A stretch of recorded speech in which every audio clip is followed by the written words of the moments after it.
In the olden days, what you'd see on a movie set would look pretty much the same as what you'd see in the final film. But with modern technology giving us the capability of CGI, all you need is a green screen and a couple of props. And because of this, movie sets nowadays look completely different to what you see in the final movie. So here are some movie clips without the visual effects, for you to see what they really look like. Life of Pi. In this movie, we see that Pi Patel spends most of his time in a boat at sea. Oh yeah, and there's a tiger there too. Except they're not at sea and there's no tiger there. Nearly the entire movie was filmed in front of a blue screen, and the tiger was completely CGI. However, for the close-up shots where Pi has to physically interact with the tiger, they didn't use a tiger either. They used a blue teddy bear, with badly scribbled on eyes. Captain America Civil War. This film used tons of green screens for locations that you would have thought you could get away without having to use it. Like the fight scene between Team Iron Man and Team Captain America that takes place in an airport. I mean, is an airport really something that has to be done with CGI? Apparently so. But the scene where Captain America stops the helicopter from taking off with his bare hands makes more sense, as that was done at ground level rather than on a dangerous rooftop. The Wolf of Wall Street. You'd think that being based on a true story, there wouldn't really be any need for fancy fantasy scenery, but this film was full of it. It was used for foreign locations the characters visited, to enhance the beach houses that they partied at, and of course for more obvious things like having a lion walk through the office. Yeah. Gravity. This wasn't actually entirely filmed in front of green screens, but in front of TV screens, in order to get the right lighting on the actors' faces. But yes, the majority of the scenery is computer generated, as so are some of the props, as some of the controls you think they're interacting with aren't even there. I'm not sure if this is clever or just lazy. Godzilla! Of course, Godzilla was completely CGI, because using a guy in a suit doesn't really cut the mustard these days. But aside from the obvious CGI, there is some CGI that might actually surprise you. For example, when the army's on the coast trying to attack the monsters, there's nothing there. Just green screens and a fence and some soldiers. Jurassic World. Of course, this movie heavily relies on CGI, as dinosaurs are extinct, and dressing an actor up in a dino suit looks, well, we all know what that looks like. So as a result, many of the scenes look entirely different to what's seen in the movie. In many scenes where a dinosaur would appear, actors had to imagine there was something there. And in other scenes involving raptors, for example, they had actors with these funny helmets and motion sensors on them for a point of reference. And as if creating pretty much all the dinosaurs with CGI wasn't enough CGI, even the scenery was enhanced with CGI, made to look even more amazing. Batman vs Superman in Dawn of Justice. Most of the Gotham City scenery was done with CGI, and being a fictional city, this was to be expected. But what's surprising is that they used CGI for Batman's powered armor, in order for the actors to be able to move around more freely. And for a huge chunk of the fight, it wasn't even Ben Affleck fighting. It was just a stuntman. Huh. What did you think of these scenes? Did they look completely different? Let us know in the comments below. For your daily celeb fix, subscribe.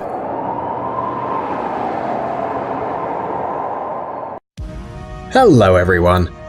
It's no secret to anyone that the cinema continues to develop, and today's graphic design is at such a high level that it's impossible to distinguish computer-generated imagery from a real set shot. Yes, more and more movies include CGI, and it's hard to imagine a blockbuster without a lot of special effects. But if you're interested in how those movies look without them, then get comfortable and get ready for a few surprises. So here we have 7 films before and after special effects. Go ahead.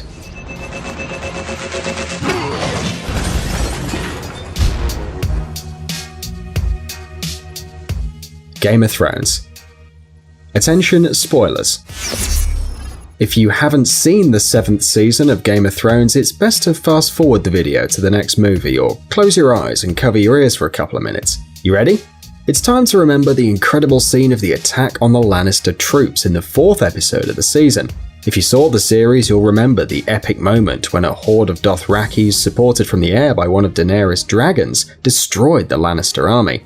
It is said that these scenes were the most difficult to produce because, with the exception of the flying dragon, most images were recorded in real life. Yes, you heard me right. The creators of the series took the time to burn several doubles and explode the wagons with carefully placed explosives. The extras also worked the best they could, and look at the amount of fake ash that the specialists threw into the field to recreate the burnt earth. But we've moved away from the most important thing, since the cherry on top of this dessert is, of course, the dragon. In this case, the developers used several technical tricks to recreate the presence of a huge mythological dragon in the recording set. All the shots from behind the dragon were made with the help of special cameras mounted on cables and drones. Once obtained, a drawn dragon and a very real Emilia Clarke were added to the scene. The actress also had to record scenes separately, riding a machine created especially for the occasion. To be honest, the resemblance to a dragon is minimal, so Emilia had to play with her imagination and act as if she were actually traveling on a huge dragon through the airs of Westeros. Around the actress, there were not even fake clouds. The whole scene was filmed on a green background. A similar situation was experienced in the 6th episode of the season, where Daenerys and her dragon managed to save Jon Snow and his team. After the traditional indoor recordings, Emilia was able to participate in the open field scenes with the other actors, on an island in the middle of a frozen lake. But, as it were, you can see the dragon's huge green back. Exactly that was the point at which the protagonists were running, trying to save themselves from the army of the dead. Attraction. This Russian film, directed by Fyodor Bondarchuk, has generated different reactions to the characters and their stories. However, it is obvious that the computer design in this film is incredible, especially for a Russian film, a country that doesn't stand out for the great special effects in its films. Besides, it is the first Russian alien film and its creators made quite an effort. For example, look at this scene from the trailer. A huge alien spacecraft lands in a region of Moscow, destroying huge buildings, bridges and stadiums in its path. It's hard to believe that all this is the result of the work of graphic designers. But the destruction of buildings is not the only example of CGI in this film. There is a scene in the first few minutes of the film in which the protagonists await the beginning of the story, and all the scenes in the background and inside the spaceship, as well as the fights with the extraterrestrials, were recorded in a pavilion with a green background. According to the director, 50% of the film is computer generated. The only question is, how did the actors imagine the space visitors in order to realistically recreate the encounter with them? Logan. Unlike the previous two films, Logan is not famous for the epic battle scenes between the good guys and the bad guys. Doesn't even have any great special effects, unlike the X-Men movies. Of course, digitized backgrounds were added in some places, but most of the special effects were dedicated to the film's protagonist. It's no secret that Hugh Jackman is the perfect actor for the role of Wolverine. But even the physical resemblance doesn't allow the actor to regenerate himself as the superhero, let alone use his adamantium claws. All this is possible thanks to the use of the CGI. In addition, the 18 classification of the film allowed us to enjoy decapitations and extractions of realistic and quite bloody bullets. By the way, some special effects were also used to give life to Laura, Wolverine's little clone, allowing her to have the same claws as Logan and throw herself at enemies with the same ferocity. But despite it being less incredible visually than other superhero films, it has received very good reviews thanks to its history and its realism. San Andreas. All the movies about catastrophes are full of special effects. It's obvious since no one is willing to destroy an entire city to create a 2-hour film about the destruction of humanity. For that reason, to destroy the state of California in the movie San Andreas, the designers had to work overtime to create more than 1,300 scenes with special effects for the movie. Among these scenes is the destruction of the Hoover Dam, which we had already seen in the movie Transformers, the fall of houses one after another, and, best of all, a huge wave that ended up wiping the poor city of San Francisco off the face of the earth. No one would actually use real water to make these scenes today, but imagine for a second how many buckets of water you'd need. And of course, the movie wouldn't be complete if the developers didn't show the destruction of the Golden Gate Bridge. In our opinion, film directors have a special relationship with this bridge. Not in vain, we constantly see its destruction on the big screen. X-Men, Star Trek, Pacific Rim, and Godzilla are just some of the movies in which we can see the famous bridge suffering. But the artists of the film in San Andreas made an effort to achieve very realistic scenes of destruction, combining between 4 and 15 images from the same place, mixing computer-generated images with real photographs, and performing all kinds of cinematic tricks. But the most amazing special effect of the film is Dwayne Johnson, who played his first dramatic role in this film, and his acting skills are pretty impressive, don't you think? Spider-Man: Homecoming. Superhero movies don't surprise anyone anymore, and special effects have been a commonplace for a long time. But what would you think of a movie about a comic book character without CGI, and moreover without a stuntman for the main character? Yes, it's true. Tom Holland in the latest Arachnid hero movie did all the tricks you see on screen on his own. Of course, they protected him with cables and green carpets on the floor, but all the turns and jumps were made by the actor himself.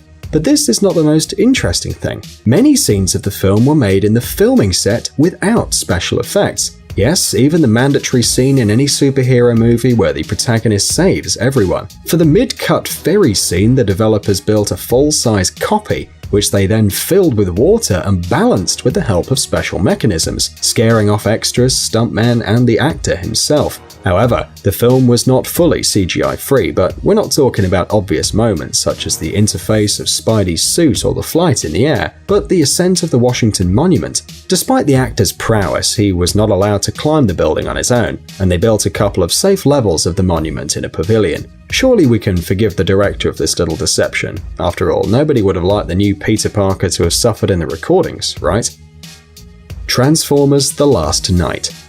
You probably know that each and every film of the Transformers saga has a bunch of explosions, gigantic robots, and incredible action scenes. Maybe these films are not a great example of movie drama or acting quality, but we still love them. And one of the main features of these films is the special effects. This is no surprise, given that Michael Bay is a true master in the science of CGI. Several scenes with no actors involved were created from scratch using computers. But there were scenes filmed with our beloved green background too. For example, in the scene where the heroes are running towards a big scary wave, the actors really got wet using a special inclined platform, and the epic landscape was added later. The same can be said about the falling scene, where the lives of the characters played by Mark Wahlberg and Laura Haddock were literally hanging by a thread. The characters were hanging over an abyss, grabbing only a small metal thingy. To create a real sensation of fear, the filming crew created a special device, a whole room that rotated the actors, forcing them to fall. Truth be told, the actors did have safety devices on them, unlike their characters, and nothing was exploding around them, but they still did a great job. 2012. And finally, another disaster movie. Okay, we admit we really do like this genre. In addition, there's nothing better to create special effects than situations of general, real chaos. In the film 2012, there are plenty of them. More than 500 scenes filled with various destructions and natural disasters can impress even skeptics. According to Stefan Toriansky, an artist on visual effects, many moments in the film demanded simply colossal computing power, so much was the work done. They even used 250, can you picture it? 250 of the most powerful computers to process all the graphical information. And this is without counting the numerous takes involving actors. By the way, most of the scenes in the 2012 movie, like in the movie San Andreas, are multi-layered. That is, they consist of several images. The pictures were superimposed on each other in such a way that you could accurately believe, for example, that the aircraft carrier was actually sweeping away the White House from the face of the Earth, and that the plane was moving between the falling skyscrapers. Scenes with people were shot against a blue background, and its dimensions, like the scale of everything else in the film, are really impressive. The creators needed a huge canvas 42 feet high and 2,000 feet long, and in addition to that, some platforms to simulate an earthquake, and a whole bunch of pyrotechnics. So if you want to spend an evening looking at the massive destruction of mankind, this is the film that you need. Well friends, we look forward to reading your comments on the video, and don't forget to give us a like. Guys, it's time to recharge your brain. Visit the channel Brain Time. There you'll find a lot of interesting and useful facts, lots of positive energy, and tons of useful information. Subscribe right now. We promise it's going to be really exciting. Thanks for watching. Please like and share the video in social networks, and we'll be right back to you as fast as we can.